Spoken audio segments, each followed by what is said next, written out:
Hi all, a very good evening to all of you. कैसे हो आप सब लोग? Myself Chetan Garg and I welcome you all to our INMO question of the day.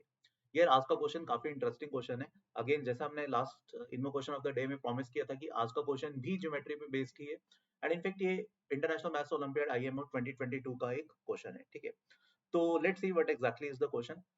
अगर आपने ये क्वेश्चन ट्राई नहीं किया, मैं यार यही सजेस्ट करूंगा, give it a genuine try. 20-25 minutes 30 minutes के अराउंड टाइम दो इसे.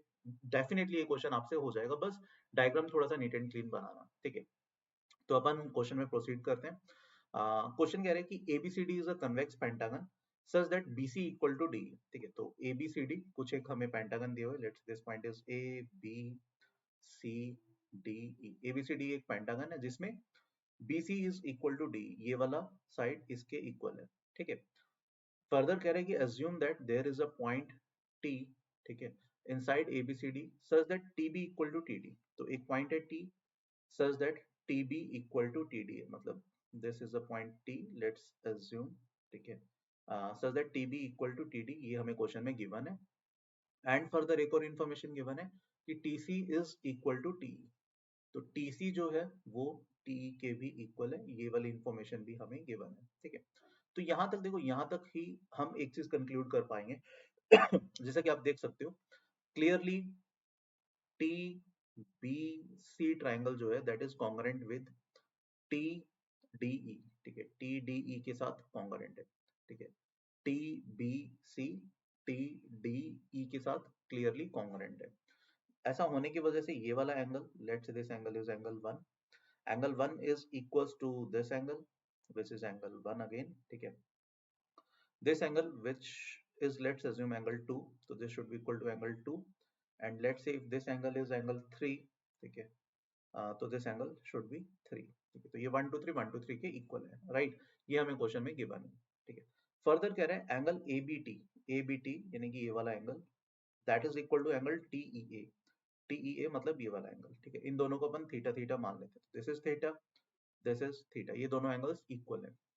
अब फर्दर देखो, फर्दर क्या कह रहा है, let the line AB, let the line AB intersect the line CD and CT at points P and Q.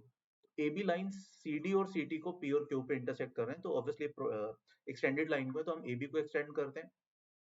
AB CD के एक्सटेंडेड को P पॉइंट पर कट कर रहे हैं. ठीक है, AB CT के एक्सटेंडेड को लेट्स से Q पॉइंट पर कट कर रहे हैं. Right, assume that the points P, B, A, Q they occur on the same line. Clearly अपना P, B, A, Q वो सेम लाइन पर है. ठीक है, तो पॉइंट्स इसी तरीके से हमें नेम करने थे in that order. Right, further ये क्या करें, let the line AE intersects the line CD and this DT.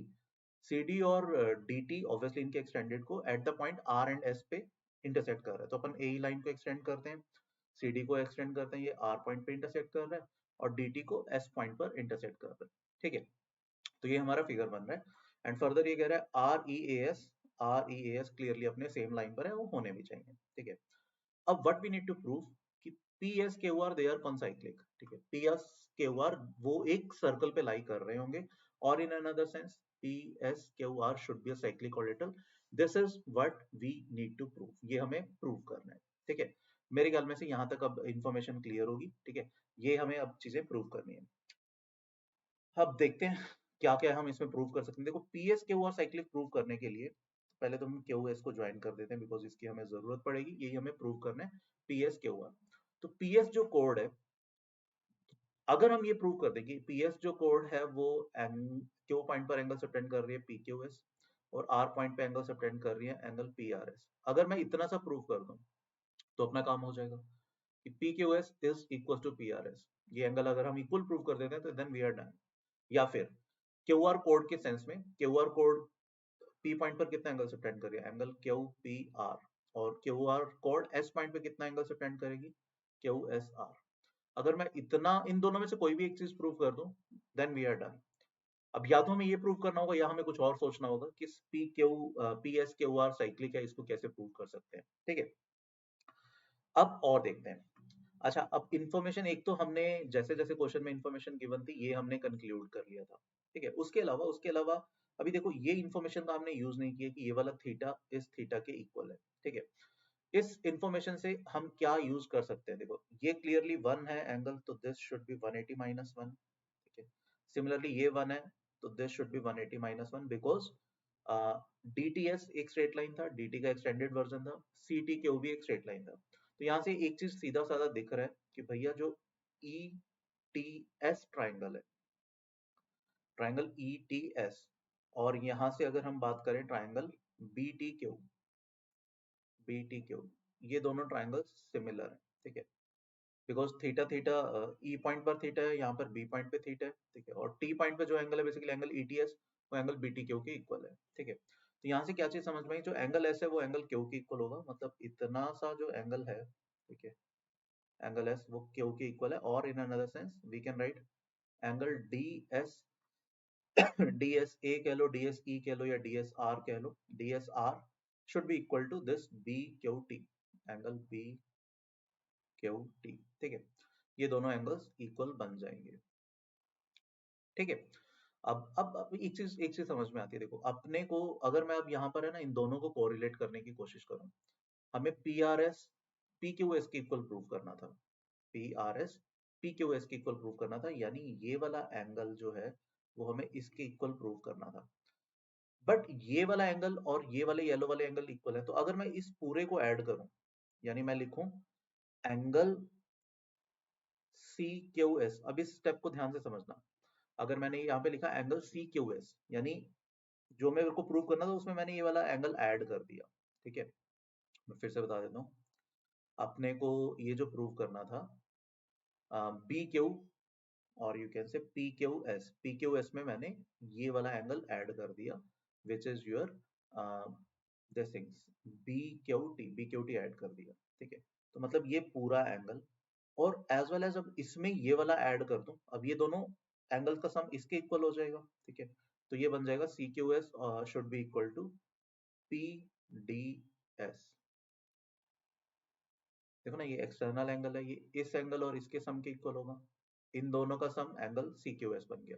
तो अगर अगर मैं CQS को एंगल PDS के इक्वल प्रूव कर दूं, ठीक है, मेरे हिसाब से ये चीज समझ में आनी चाहिए, अगर हम CDS को, इस वाले एंगल को इस पूरे एंगल के इक्वल प्रूव कर दें, तो भी हमारा बात बन जाएगी, तो that is actually equivalent to इस चीज को प्रूव करना, ठीक है।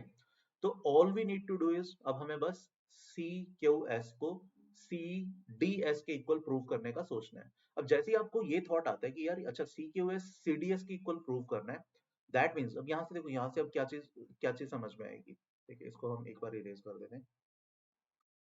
CQS CDS के इक्वल होने का मतलब है, तो CS कोड जो है वो D और के ऊपर same point same angle subtend कर रहा है, तो that means we need to prove, हमें ये प्रूव करना है कि CDQS साइक्लिक है, this is what we need to prove, ठीक है, CQDS साइक्लिक है, ठीक।